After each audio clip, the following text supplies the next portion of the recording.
Salut à tous, bienvenue dans cette nouvelle vidéo consacrée à ma collection de films d'horreur. Aujourd'hui, une spéciale Vendredi 13. Vendredi 13. Une série bien connue des amateurs de films de genre. Nous allons un peu voir aujourd'hui les différents épisodes qui la composent et mon avis sur la question. C'est une série que j'aime bien, les Vendredi 13.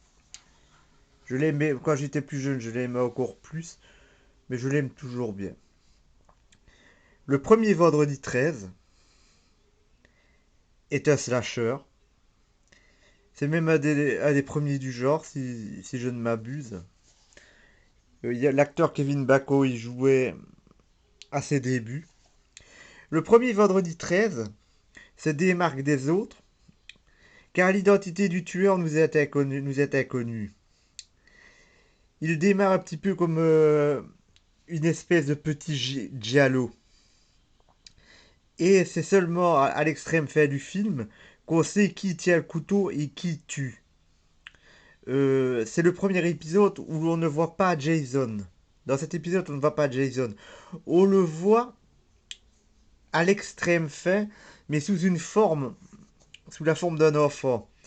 Donc, dans ce film, Jason n'est pas le tueur déjà. C'est le premier. Il mérite d'être vu. C'est la genèse. Il a vieilli, mais il est toujours sympa à regarder pour les amateurs de slasher.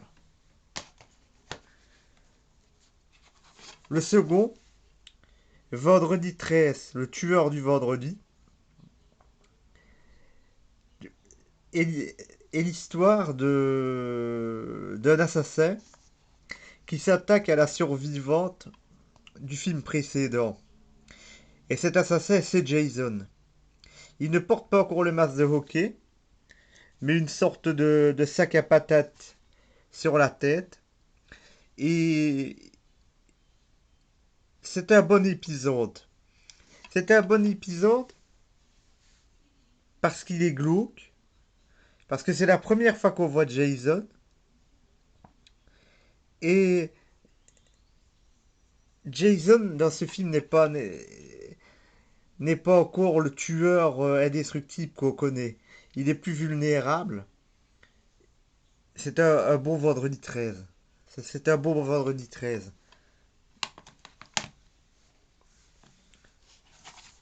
Vendredi 13, partie 3. Le tueur du vendredi. Celui-là, il est mythique pour les amateurs du genre. Parce que c'est le premier film où Jason porte le masque de hockey.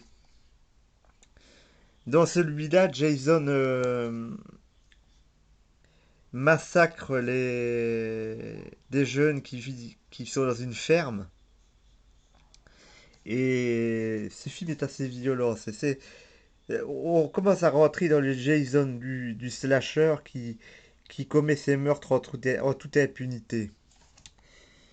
Seulement, encore une fois, il n'est pas, il n'est pas si résistant qu'il le sera par la suite. Mais ça, je vais expliquer pourquoi.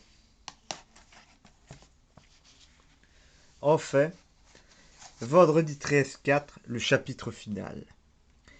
Ce n'est pas le chapitre final parce qu'il y a eu beaucoup d'autres vendredi 13 après, mais c'est quand même le chapitre final pour une certaine raison. Parce que dans ce film, Jason va mourir. Jason va mourir.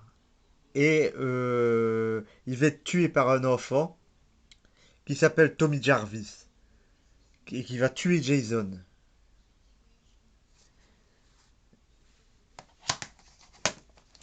Vendredi 13-5 n'est pas mal. Mais ce n'est pas Jason qui tue, c'est un copycat. Mais le film est violent. Il a une bonne ambiance malsaine. Le film est très malsain, celui-là.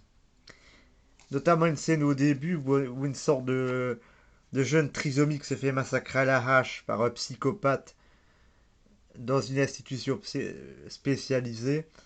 J'ai trouvé que la scène était assez choquante pour l'époque. Un beau film. Bon, revenons au début. Dans cette série, il risque d'y avoir des spoils, mais c'est important de présenter. À la fête vendredi 13, un enfant à d'allure décomposée et difforme jaillit des flots. Cet enfant, pour une raison qu'on ignore, va grandir rapidement pour devenir un homme difforme et devenir Jason Voorhees. Dans ces films, les 4 premiers, oui, Jason est déjà une espèce de créature surnaturelle. Il bénéficie d'une résistance au-dessus de la moyenne et d'une capacité de régénération. On le verra ressortir de la morgue après s'être pris une hache en plein visage. Mais, mais, dans ce film, à l'aide d'une machette, un enfant de 10 ans est capable de le tuer en lui défaussant le crâne. Donc Jason était, on va dire, une sorte de monstre, mais pas de monstre immortel. C'est une créature un peu surnaturelle, mais pas immortelle. Ça va changer par la suite. Ça, c'est la première partie des films, les plus anciens. Maintenant, nous allons aborder les suivants, qui sont, je l'avouerai, mes préférés.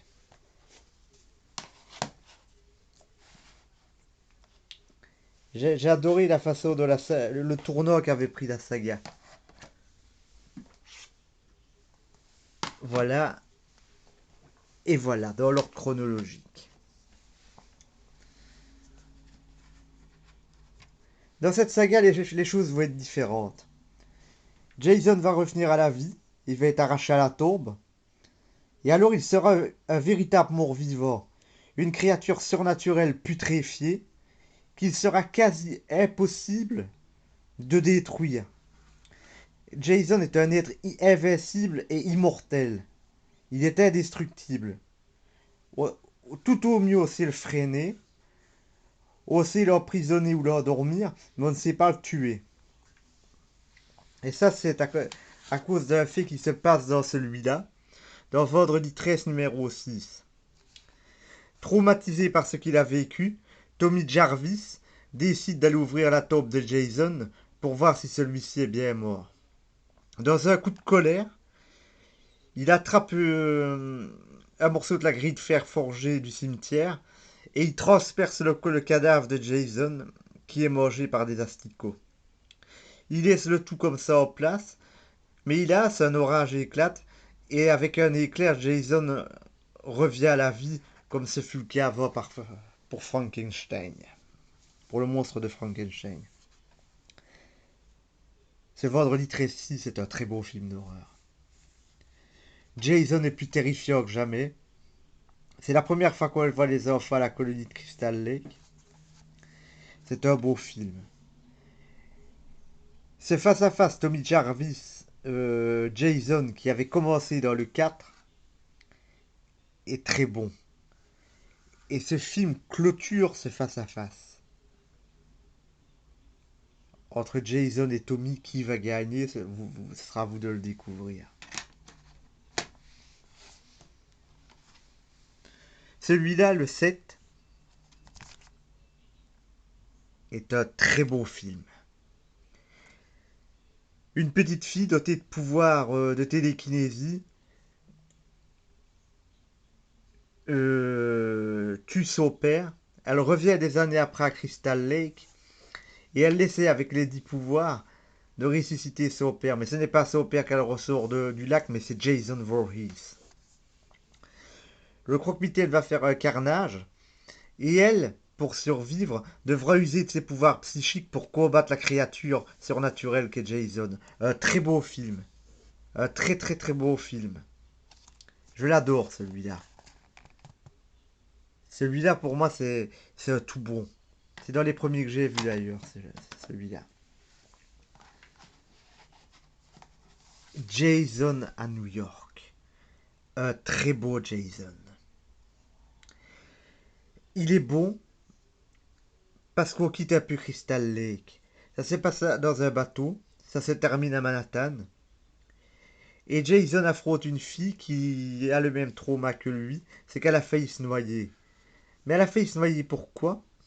Parce que quand elle était jeune, elle s'est faite happer par l'enfant décomposé qui était dans le fond du lac Cristal, donc par Jason.